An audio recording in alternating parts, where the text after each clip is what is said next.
Good morning, Brian. Good morning, Haley. I love seeing you. This is the highlight of my week. It's And that you're, amazing. We were just talking about time and how time seems so irrelevant, yet so yeah, completely relevant. And it's just, the time you in between friends and sort of the soul connections yeah. feels like it's so far. And then when you see each other, it's like we just saw each other yesterday, right? Yes, I could go back to all the places I lived, um, and feel as if I could start over. However, every place I'd go back to wouldn't be the way it was when I left it. And No, I thought so maybe we'd talk a little bit about that today. Um, some people have joined us since we started this conversation many months, years ago, and may not know what the meaning of the title is. Are you happy without the movie? And Reader's Digest version of the story is the question is what makes you happy in life, and what does it take to make you happy? Uh, I was helping a guy think through what he needed to have happen. And so I pretended, that he was getting a movie made, and then it got pulled away at the last minute. The question is, are you happy without the movie? And one of the things I've been thinking a lot about lately is that the happiness from my past, because I tend to be romantic and looking at it, but learning to let go of it, let it be, Mhm. letting go. Ray and I watched the movie Bros. You haven't probably heard of it, No, but it's a new gay dating comedy. So it's romantic dating. At any rate, one of the shots of the two guys is in Provincetown, right next to our old house. Mhm. And of course, I get tugged with, why did we sell? Why couldn't we be there? Those were the best days. And I think all of us can do that. And then I remind myself, wait a second, you've moved on. You never would have met Haley if you'd stayed there, right? You wouldn't have the friends here. So you want to talk about letting go? I think it's very applicable to where we are now. And if we look at sort of the theme of life in 2022 now, we're getting close towards the end of the year. And that sometimes brings up that anxiety of how well have I done? And how much time do I have to achieve everything if I haven't done it well enough so far this year? So I think that there's a lot of nostalgia and kind of looking back to say, did I do good enough? Mm-hmm. And for me, I have been working through sort of that exact question. What's the best way to let go? And the easiest way to let go? Where's the shortcut? Uh-huh. And so, what I got sort of this week was that a mind that is focused on the past, it anticipates endings. A mind that is open to the present or is in the now embraces beginnings. And I think letting go is the choice to focus on beginnings versus micromanaging the endings. Yeah. I, It's not I, a sense of complete surrender where you just give up everything, sort of what we've spoken about before, and you just sit back and wait for the universe to do it all for you. It's mhm. still a conscious choice of action. It's just where are you putting your focus and your energy now? And how do you leave behind things from the past that have strong, happy memories? Friendships. We did a program and got several positive responses from, how do you cope with the end of a close friendship? Mhm. And how do you manage the moving away from a home that you um, renovated and loved every inch of it? How do you leave that and go forward and not look in the rear view mirror? And I think every one of us have the right to look back because what happened in those moments created who we are today, right? I think that they helped create who we are today. I think we still have the free will choice every single day to decide fresh slate, who are you going to be today? Absolutely. I think, my belief of the past and my understanding of the past and how I move and work with the past today is that the past is a baseline. Everything is supposed to be better from there on. So whether it's endings are endings, and it's actually the same sort of feeling we get, whether it's a happy ending or a sad ending. An ending is an ending. It's something that we are sometimes really afraid to move forward with because we're afraid of the uncertainty of something that's very open. Hmm. So for me, being able and reminding myself that everything is always happening for me towards better allows me to sort of change the direction I'm looking in rather than looking in the past and being like, I don't want that to end. What if it's the last thing ever? Yeah. Yeah. Being able to shift my head from looking back to looking forward and knowing that everything's happening, it has to be better. So let's Yeah. get excited about what that better is. If it Yeah. was a beautiful relationship, and as heartbreaking as it is when it ends, the next one's going to be better. And um, and there is no going back. We We can't imagine change the past, we, despite the we movies and the books and the magic time machines. yes, you can go back and maybe you can buy the house again, but it's not going to It's going be to be the the same way same. it was when you left it. And the people that you played with, who you had come over for cards, some have died, some have moved away. So you can't just step back into the past and expect that you're going to have the same joy that you remember having, right? But It's a very I think it's good for us to be able to celebrate. Boy, I had some really good times in the past. I'm not going to cling to them, you know, but I had some really good times and I'm very grateful for them. And I think the past is there to honor it. Honor it by Mm. moving forward and having the faith of better. Everything's going to be better. And I think it's a very interesting sort of almost paradox between you can't change the past and you have the future to create. Do you go back to certain people from the past and bring them into your future? And do you make amends? Do you make amends? Or are you stirring the pot if you make amends? Right? Yeah. And I think, making amends is never one sided. It's always, if there's two people, you need two people willing to make amends. Uh-huh. Even then, you have to start fresh today. It's a new beginning. Today Yep. is a new beginning. How you and I are interacting, we can't dredge up the past and try and fix it now. So if we had an argument 10 years ago that I'm still a little bit upset about, I can't Mm-hmm. try and fix it with you now. The best I can do right now is say, that was in the past. Show me who you are today. Uh-huh. Let me show But you I who I am. but if we did have an argument 10 years ago, and and in that time I've come to understand why you were so offended and hurt. Uh, I don't think it's a bad thing to ask you, do you mind if I bring this up? I want to own that it was my issue, not yours. I think it's a good thing to bring up. I think if you, and where, making amends requires two people. If you can apologize and show that you're a better person, you've learned from it. Yes. Apologizing and just being, listen, I'm sorry for that, and repeating the behavior, that's not making amends. Yeah, that's what abusive husbands do. You That's, know, yeah. slap you and then apologize and say I love you, and it'll never happen again. I mean, you have to change, or the person has to get out of arm's length, and move on. Right. And I mean, that moving on is, enormous faith that everything's working for you.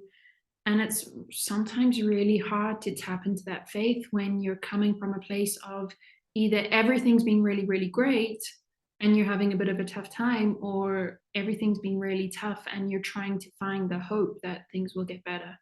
Uh-huh. Another, if I can shift a little bit, uh, I'm editing a book, as you know, I'm copy editing a book written by a person who has autism, about sexual abuse. And I've tried to say to the person quite often, I want you to make the decisions here because it's your voice. It has to be your voice. And I started thinking about that, Hayley. And one of the things I realized is that our voice changes daily because of the people we encounter and the things we encounter. My knowing you has changed Brian's voice. I'm not the same Brian I was before I met you. I think the voice stays the same. So the frequency of the voice, from a very Uh-huh. simplistic term, stays the same. I think our perspective changes. We become more, and we become more open. We become more accepting of what is. And I think it's what changes is the heart opens. I like to think, as a writer, and I write posts on Facebook and I write a column, and I'm going to start that memoir one of these days. I'm aware that we're using the word voice and we may be thinking of it differently, and it doesn't matter. But so I'll say my perspective, the Brian that I bring to the writing is really changed because of my past experiences and my reflections on those experiences. You can't grow, I don't think, without reflecting on, okay, so what'd you learn that time? And I think that's the past is, being able to baseline and say, okay, this is what happened. I accept the learnings and now I move forward towards better because you have that learning now. It becomes wisdom when you use it. And I think, it is good to reflect in the past. It's a massive data lake. It is this enormous thing of saying, this is how far you come. This is how you navigated it. Some of it was good. Some of it was bad. Take what you need. Keep moving forward. Mm-hmm. Yes. It's wonderful. The past it's something to reflect on, not something to live in. And I think being able to have the honesty and the audacity to look back and be able to say, I'm actually doing really well. I'm really proud of myself because I could have so easily have gone a different way with this that would not have served myself or anybody else. And somehow, resilience was stronger in me than maybe others that I decided, nah, this is the way I'm going. And I held on to that. I think, when we're talking about faith, that really opens up the path of faith. When you can look at yourself and see how resilient you have been and how you have blossomed in sometimes the most wonderful and sometimes the worst of circumstances, that gives you faith to keep going and to remember that it's better, it's better, it's better, it's better. And to see yourself in connection with the other people who are also on the path getting better and better and better. I really am able to look back and see that I like my behavior in certain circumstances more today than I would have, a few years ago. Recently, somebody I loved and admired made a judgment about our, me and our friendship, and wanted to move on, and there was a part of me that wanted to, remember the story of the monkey grabbing my raisins, and me not wanting to let go of the box because it was wrong that the monkey took my raisins. In the past, I would have stayed on top of this thing and said, no, you've misjudged me. You're judging. That's not right. And I'm not going to let you get away with that. I just let go. And it felt really good. I was reminded yesterday that 99% of the battles we fight are not worth it. They're not even necessary. I get, and Ray and I'll say to each other now, you look upset. Is it really worth it? And I think what just happened really worth it? I think it's such a great acknowledgement. It's not when we stop and ask, is it really worth it? I think it gives us a chance to tap into the truth.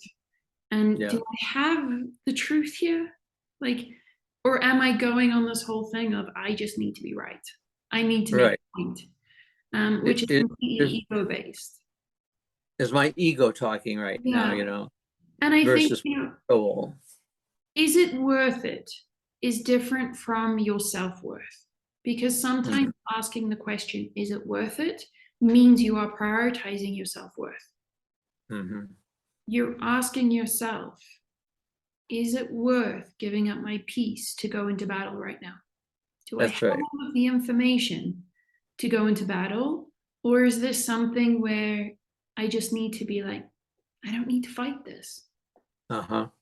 That's a really good segue into, and I know you don't like talking politics, so I'm going to make this totally nonpartisan, but uh, talking to friends about their fear of social change, social attitudes in the United States.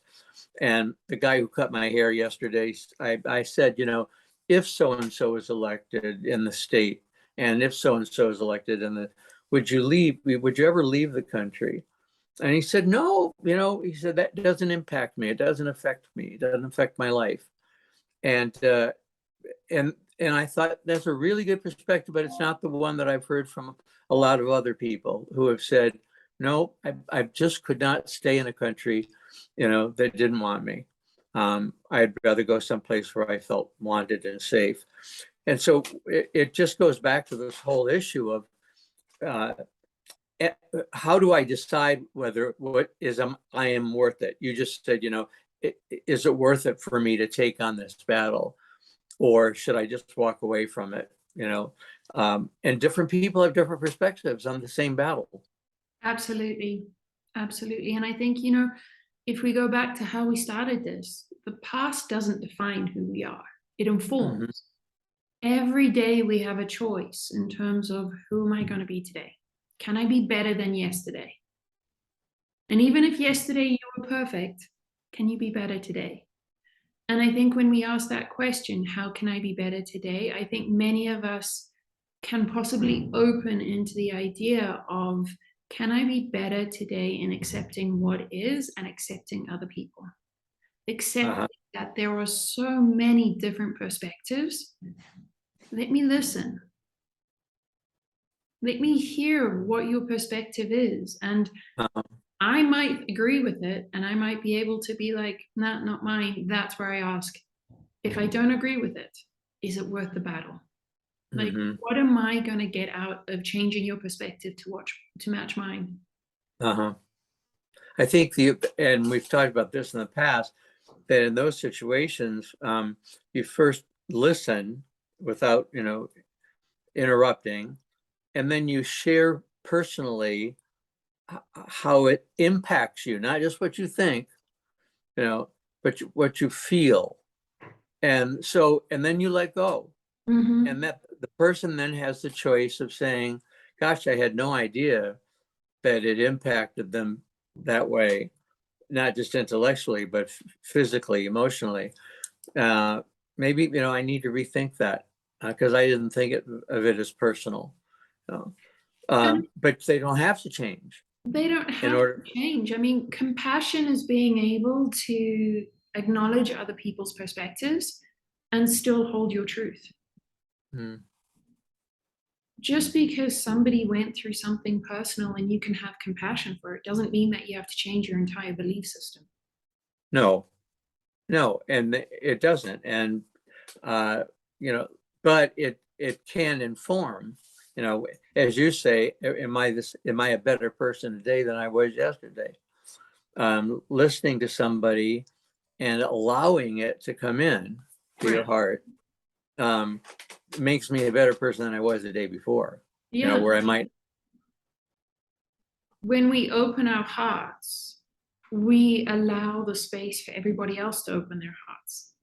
Mhm. And I think, truthfully, when you open your heart and you truthfully really want to listen, you open to love, because at the core of all of this is love.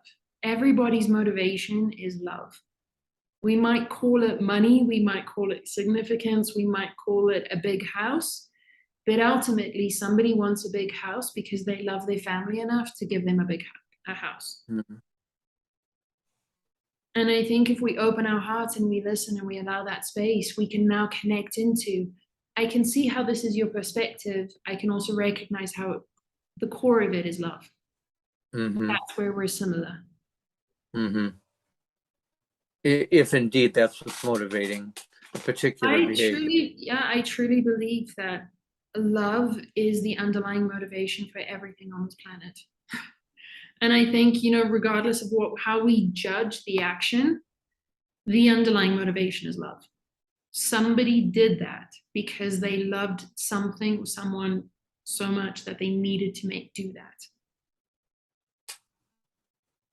I had a wonderful experience very early on in sort of my energy work and reading energy, where I worked with a young man. He was 17 when he murdered his uncle. He shot his uncle.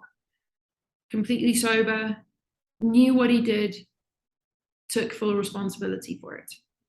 To this day, that young man is one of the most inspiring people I've ever met. And just from an energetic perspective, just one of those people where you're just like, I don't even know what to do with this person, because he was so aware and so conscious of his actions and so at peace with them that it completely took judgment out of it. And he was sort of the first real living people that had gone through something that I would have been like, I can't talk to you, you've murdered somebody. Yes. I was able to sit and be like, I can learn from you. And, he murdered his uncle. He shot his uncle from a place of love because he knew that if he didn't do that, the people that he loved would suffer. Mhm. Who am I to judge? I do That's well, I that agree. all the time. Who am I to judge, right? I can judge my own behavior, Mm-hmm. uh, and understand that others may have a different perspective and a different judgment on my behavior. But if I do it in love, and I do it in gratitude, and I do it with the hope of continuing to grow, right, towards the person I really want to be, then that's all good, and it's motivated by love, and I can change, and that's what's important, beyond what other people see me doing or not. Yeah, and I think when we come into this place of accepting what is, we let go of people's validation of our choices. Mm-hmm. We let go of them having to understand why we made a choice a certain way. Mm-hmm. Well, in the same way that this young man was able to communicate to you uh, what he did and why he did it, and that he'd already done the work on what happened. It's He wasn't extraordinary. asking. He wasn't asking you to judge what happened. He already knew what He he was felt about totally at peace with it. He was totally at peace with his future. And it again, to this day, it just blows me away that, when I spoke to him, he was 17 and he had already been in juvenile for 6 months. And it was just, he was kind of in between like juvenile and adult. They were waiting for him to turn 18 so that he could go into adult and get tried as an adult. But, I think love has an amazing way of communicating and showing us how similar and how connected we are. And I think if you can have the wish and the desire to be better every single day and get more aligned with love, you open yourself into the magic of understanding people better without. Haley. How do you personally do that? Do you wake up with a mantra? I wake up with a mantra and I go to bed with a mantra, and throughout the day, I'm trying to train my mind. I'm trying to bring myself back to, this is what we're doing today. This is what you wanted to do today. So it's a consistent, meditation isn't just 10 minutes in the morning and then boom, off you go. For me, meditation is consistently throughout the day. Mm-hmm. It's having the awareness of, where is my mind? Am I on track for today? Yeah, I'm with you on that. If I'm doing something and I'm thinking about something else, that's not the person I want to be, and it's not the way I want to do it, right? Yeah. I can be making dinner, knowing how to do things, automatically, not needing to think it through, and be thinking about editing this book that I want to get finished editing. And I've missed the joy of making the meal because the editing is going to be there for me anyway. And so for me, being better every day means being more present and aware. And being accepting of what is. And I think, as we started this conversation, letting go of the people, the circumstances that we wanted a different outcome. Mm-hmm. Having the awareness of, oh my God, my mind is completely attached to that situation or that circumstance, that person, because it's not going the way I want it to go. For me, it's the awareness of that. And then it's like, hang on, we're supposed to be trying beginnings now. We're trying not to micromanage the outcome. We just want to be in the beginnings of things. We want to be in creation mode. So it does take, enormous effort consistently to be able to have the awareness of, I'm so not present right now, to, what is my mantra that I can come present with? Okay, let's move forward. And it might be 20 minutes that I'm totally okay before I'm triggered again. It might be 5 steps.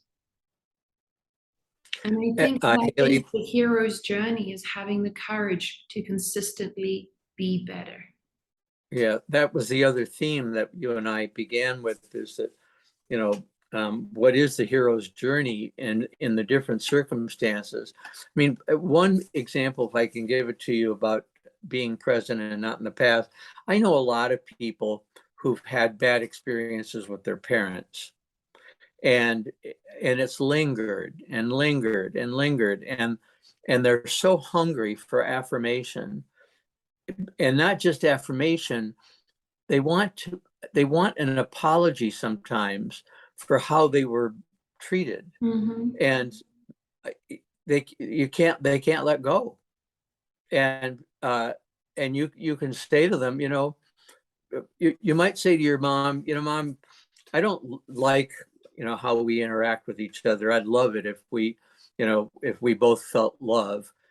I'm real stuck in the past and I don't want to be. I think that's a loving, open thing to say, and it also allows you to look forward rather than in the past. But a lot of us can get stuck in the past. Mm-hmm. They never apologized. They never owned up to what they did. Well, I you know never what? got closure. I never got closure, and you know what? You're not going to get it unless you give it to yourself, Yeah. because they're not going to give it to you because they don't understand it. I think parental relationships and romantic relationships are so convoluted and complicated because of how they've been memorialized and put on a pedestal by society, by our civilization right now. I think parental relationships follow exactly the same norms as any relationship. And I think if you have a parental relationship that is difficult and is not even, you can't make amends. You can't have one person living in the past and one person moving forward and say everything's fine. Right. You have to have both parties deciding that it's worth it to revisit, and both parties willing to own responsibility. Yeah, and both parties willing to be better going forward. Absolutely. Yeah. And otherwise, Hayley, my advice is let go. You're not. A toxic relationship is a toxic relationship, regardless of who it's with. Mm-hmm. And the same norms, I think, the same boundaries that we apply to a toxic friendship, a toxic romantic relationship, apply to a toxic parental relationship. It's the same boundary, it's the same norm. Unfortunately, in the civilization that we live in right now, we put different conditions. well, if it's a relationship, you need to leave that. That's toxic. If it's a friendship, it's toxic. You need to end that. If it's parental, no, no, no, no, you keep that. That's okay. Yeah. Right. Right. Because blood is thicker than water, Right. and family is the most important thing. And when you say things like that, people who don't have family, they have had horrible experiences. They feel outside of your discussion, right? I mean, I was writing, I posted today on, or last night on Facebook, about the different houses that we've owned and how much I love them. And one guy noted, well, we never were able to buy a house. We had to rent. And I said, every time I write, I try to think, am I leaving anybody out here? And I'm sorry, I apologize, because, we actually rented ourselves twice, and I forgot to put, that in. When we talk about family and mom and dad relationships, there are a lot of people who listen and feel more and more lost because they just didn't have anything anywhere near that. They didn't have Christmases like that. They didn't have Thanksgivings like that. They didn't have fun like that, vacations like that. And so, as you say, their relationships with their parents are no different than the relationship with the partner they had to break up with. Mm-hmm. If it wasn't healthy, if it's not good for you, let go. Let it go. It's the kindest thing you can do to them. And it's the bravest thing. It takes enormous, courage and bravery to be able to choose your self-worth. And Yes. so, is it worth it? Yes. Is it worth it that every time I interact with this person, I'm exhausted, I'm triggered, I can't figure out which way is up or down? Is it Right. worth it? And I think eventually we, get to a point where enough is enough and boundary goes in. And it's from my own experience and from working with many other people and helping many other people through difficult relationships, it's really, really hard because you're not only dealing with your own mind that is consistently trying to micromanage the ending because you want something different. So you have that internal noise, but you also have the external noise of everybody saying, oh, no, no, no, you can't do that. Yes, exactly. So it is a very quiet battle. Sometimes it's your whole family, that you feel is toxic for you. And so you learn how to email rather than ever have a, phone call. And sometimes you just, you don't explain. You just, for me, I hate Christmas. I hate it. But I can't explain that to other people. I'm just like, when people are like, what are you doing for Christmas? I'm like, oh, I'm going here. And I stop there. Because if I go into it about can't stand Christmas, I want to run away, it immediately turns into a pity party. Because people think about their life and they're going like, oh my God, if my Christmas was taken away. I'm like, no, no, I'm not trying to take your Christmas away. I'm just trying to have a good Christmas. And you'd prefer not to talk any further about it? Well, I think, I don't talk more about it because people can't have a conversation with me from a neutral, unbiased perspective about it. There are certain things that we are so intrinsically dependent on that unless you've had that awareness, something within yourself that has allowed you to gain a higher perspective, you can't have that neutral, unbiased conversation. And, Christmases, birthdays, family, those are very highly charged topics. And I'm the type of person who, once hearing this, would do everything I could think of to make Christmas special for you. Right. And while that's well intended, it's not necessarily wanted. True. It's what you want. That's what I want. And I don't want it for me. And except, you talked about everything is motivated by love. It is my love for you that would want you to have the same happy experiences that I have. But doing that may make it more upsetting for you. And Thinking, also, you know, when we talk about perspective, my happy Christmas is completely being on a beach or, you know, doing something very unchristmassy. To me, that's happiness. uh-huh. To try and make you fit into that and be like, Brian, look at my happiness. Can you be happy for this? You would be miserable. Well, it depends. Because you would be like, I want my Christmas. Yeah, well, you mean you're inviting me to go to the beach and celebrate Christmas that way Yeah, we with don't you? celebrate. We just sit on the beach. And it just happens to be Christmas time. It just happens that the rest of the world is celebrating, or the rest of the Christian world is celebrating a certain day. We're just having Yeah, another beach day. yeah, yeah. No, I get it.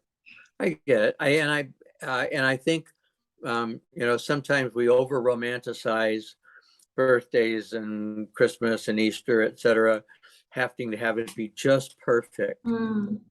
like a movie.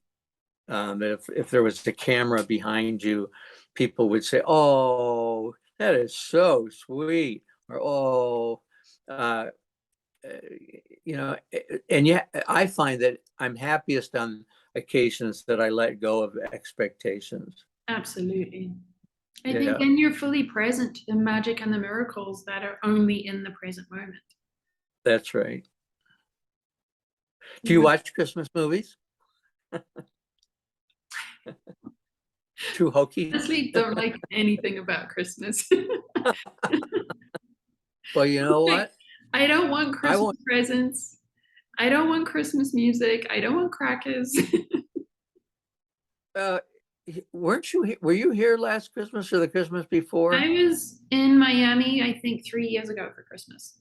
Yeah. Didn't we get together then or I not? think we had yeah, I came over to your house. We had Yeah. dinner at your house, but it wasn't Christmas dinner. It was just like, I think it was a few days, maybe a week before Christmas or something. Well, then the place was But your decorated, house and was completely decorated for Christmas.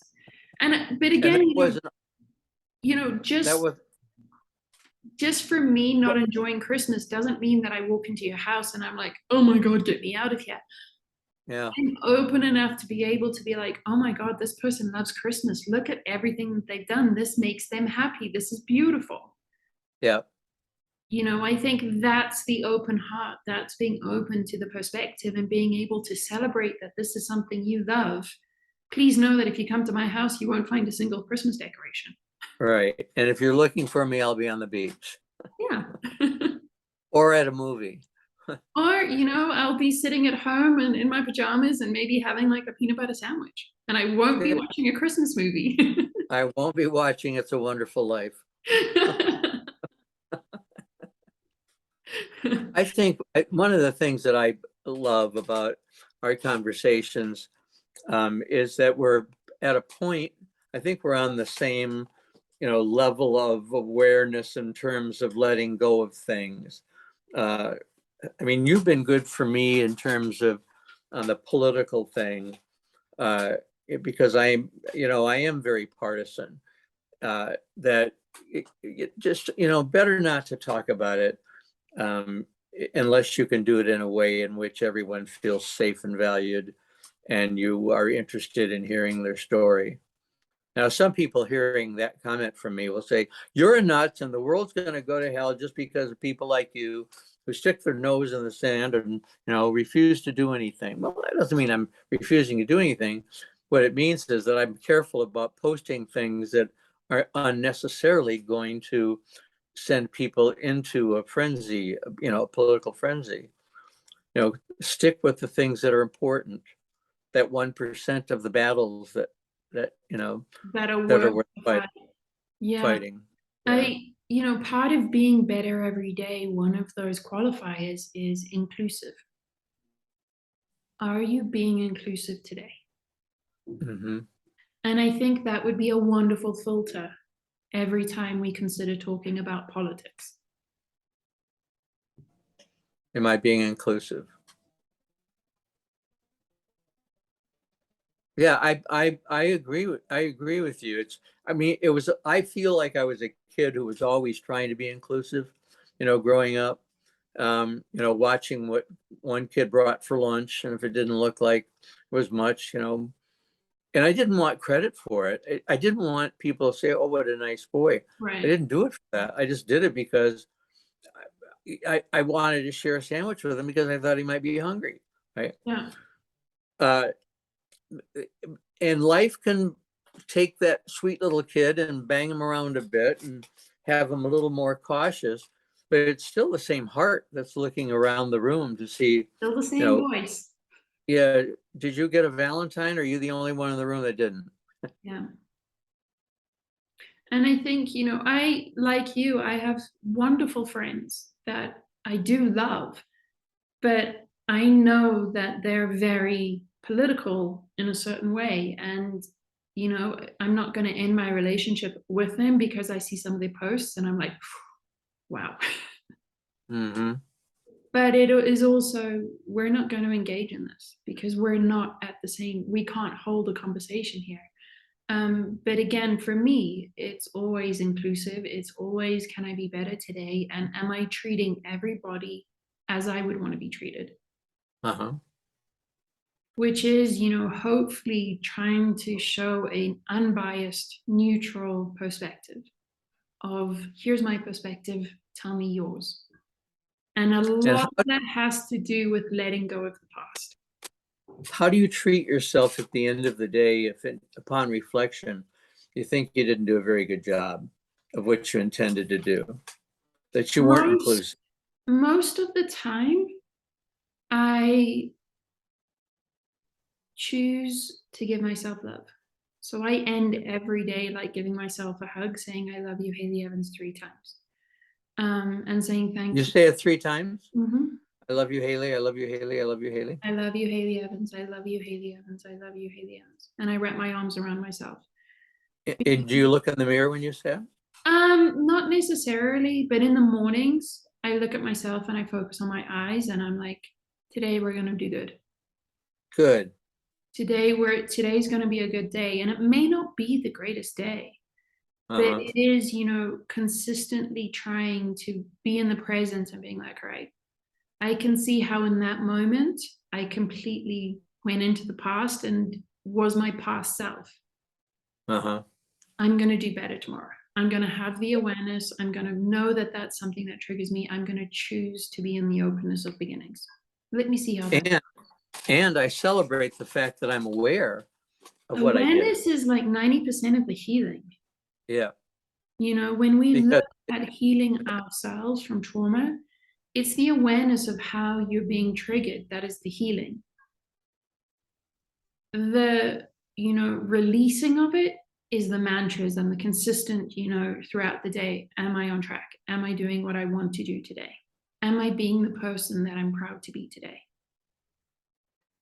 And people don't have to say mantras, because the questioning of self is a mantra, right? I mean, they don't have to say 3 times something. They can say, I didn't handle that the way I wanted to, the way I would like to have. Next time I'm going to do a better job. That's a great mantra, right? It's a great mantra. And sometimes you just need to look at something. Sometimes it's a song. Sometimes it's a flower. There's so many different things that we can use to come back into the presence and be like, all right, new beginning. Let's start again. I get new beginnings every time I go to the grocery store and I'm pushing my cart around. And in the past, if somebody was flying by and cut me off, my need would be to engage in some sort of conversation. And I love the growth of just letting it go. Mm-hmm. Let them be in a hurry. You're not in a hurry. There's no need for confrontation. And, when you go back to that, is this battle worth it? Do I have all the information? Yeah. Perhaps they're in a hurry because they love somebody deeply enough that they're trying to get back to them as quickly as possible. Yeah. Yeah, Perhaps they're in a exactly. hurry because they have such a tight schedule, because they're trying to, contribute to the family that they love. Same thing if the car in front of you isn't moving when the light changes. the first impulse is, damn it, they're reading their mail, they're On not the paying. phone. Right, but they may be on the phone on a really critical issue, Mm. that they're learning that their kid was hit by a car or something. I had that happen with a man that was getting on the plane in front of me one time when I was traveling, and he was devastated. We don't know what causes it, but I put my arm around him, and he looked over to say thanks in his own way. But we don't know other people's stories. We don't know what's going on. So don't fight a battle based on like 5% of information. Yeah. So when you toot your horn, you just little toot, not honk, right? Wave. Well, to get them to move, sometimes, the people behind you may be in a hurry too.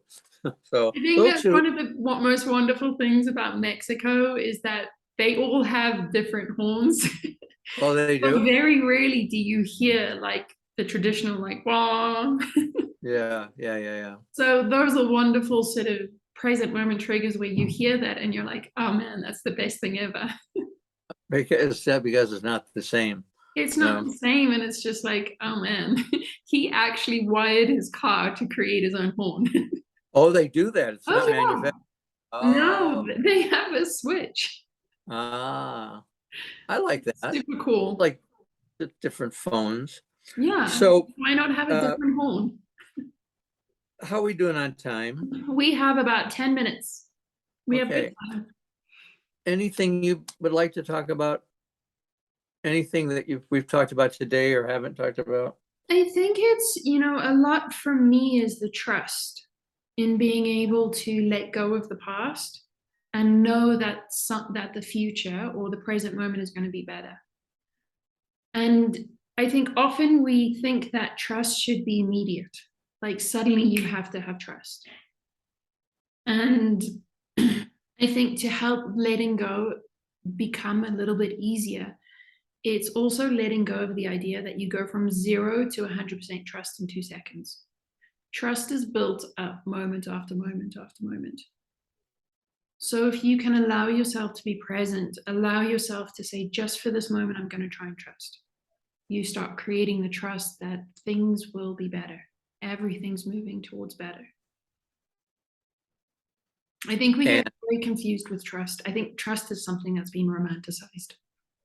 We romanticize trust. Mm-hmm. Hayley, so for you, what's the source of trust? Where does it come from? I don't mean circumstances. I mean heart, soul, mind, universe, whatever. Trust comes from myself. Trusting myself that I can be intuitive, that I can listen at the right time, that I know what to do, that I can make good decisions. That's trust. So when I say going from 0 to 100% trust, I'm not saying trust in the universe. I'm not saying trust in God. I'm saying trust yourself. Well, that's a good clarification. Because it goes a little bit more complex. So that's the easier way of doing it. But all of that stuff that we talk about, God, source, spirit, the universe, is all inside. It's all the voice inside. Mm-hmm. So if you're not learning to look at the trust inside immediately and sort of as a step one, and you're looking outside for trust, it's misdirected.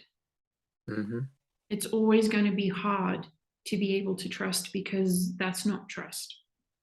Yes, and Hayley, if you decide that you're going to trust God and it doesn't happen the way you want it to, then you feel that you shouldn't trust God anymore because you're not, every wish is not being granted. Where instead that the kingdom is within you. Trust that you are a divine spirit and that you're going to be okay no matter what. And trust that ended because there's something better coming. So trust that if you train your mind to stop focusing on the ending and look for the beginning, look for what's next, then you'll see, and as your past has always shown you, every time something's ended, something better's come along. You'll be able to be like, that was tough, but I can see how it got me to where I needed to go. Yeah. And I don't need to revisit it. We don't need to I mean, it's nice to look back, as we said, to be able to honor it and be, I'm proud of who I am and look what I've come through, but see me who I am now. Change the focus, I read The Way of the Warrior. It's one of my favorite books that I have lent on many, many times. And within that, it says, the warrior has to have this resolute acceptance of death. And it was in reading that book that I realized I accept death far more than I accept life. And that is, the acceptance of death is choosing to live in the past, choosing to micromanage the endings, and getting caught up in, this was a no. Why was it a no? Why can't it be a yes? I want it to be a yes. I want it to be something else. That's ending. That's death. That's the acceptance of death. The acceptance of life is, show me what's next. Let me have the faith to believe something better is coming. And I think we have a far greater fear of life than we have of death. I like having an awareness of the end, not preoccupation. But I was at a stoplight yesterday, and I thought, one day you're not going to see this color red or this color green. I looked over at a gas station at the colors that were on the sign, and thought, one day when you're dying, that all these experiences you've had will be over. And so look at how beautiful the red is. I mean, that's how it impacts me. Knowing that one day it's like you can't have your cake and eat it too, right? So enjoy it, and know that the cake is going to get diminished, but enjoy it as you every day enjoy it, without thinking it's going to be whole. Yep. Like the red light, when the ending comes, it just changes.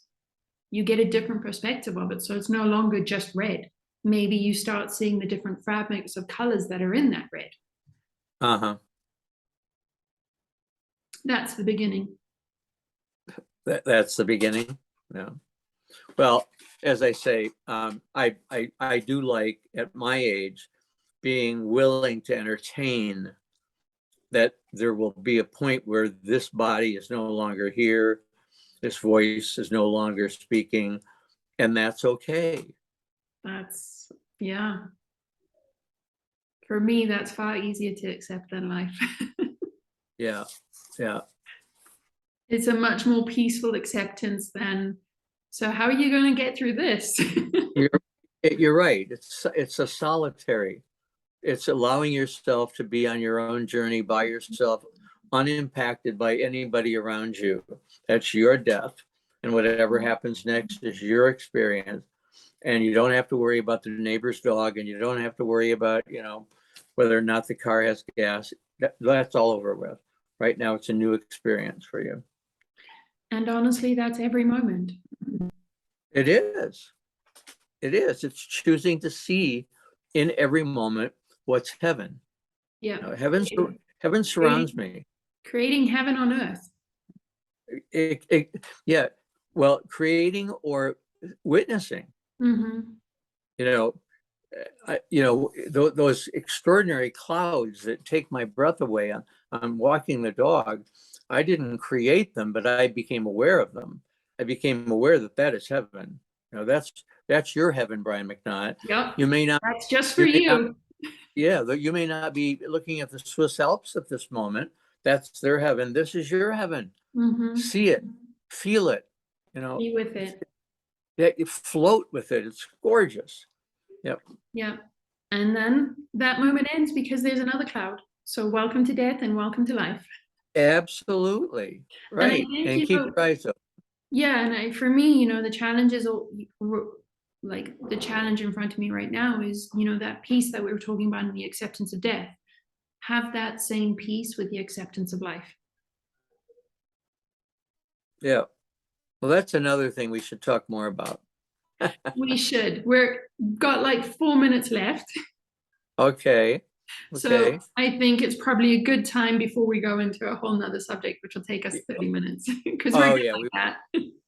we won't do that. I just Yeah, I love our time, I do you too. know, and I love the fact that we don't have the agenda of creating an audience, that, we're aware of the possibility, but what's really going on is the two of us, these two pilgrims, having these interesting conversations that are for their own benefit of growth and are shared because maybe someone will relate to it. I Mhm. had coffee with Michael Vita, who we had Yes. on, and there was another person at the table, and he said, "Oh my God, where did you find her? Haley is amazing. She's Sweetheart. And a little while later, um, I said, now I want you to be aware of the experience of having your co-host, and you're sitting there with your thumb in your mouth, waiting to have them say, "Oh, you're good too." I said, I said, "Oh," he said, "Oh, you are, you're." Well, actually, that was a wonderful moment of growth for me, for not needing to care that I hear it. Yeah. That you are amazing, and that it's wonderful to have this conversation with you, and it doesn't have to be equal in response. No, and I think they're very grounding. For me, they're very grounding conversations. Yeah, and Well, I've had a my friend love, say, "Go ahead." have a wonderful 2 weeks. I think we circle back in 2 weeks, Okay, great. which will probably be November, I think.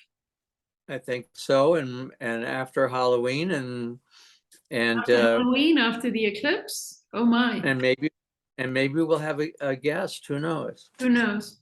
All We'll right. see how it goes. We'll just accept what is. Life is great.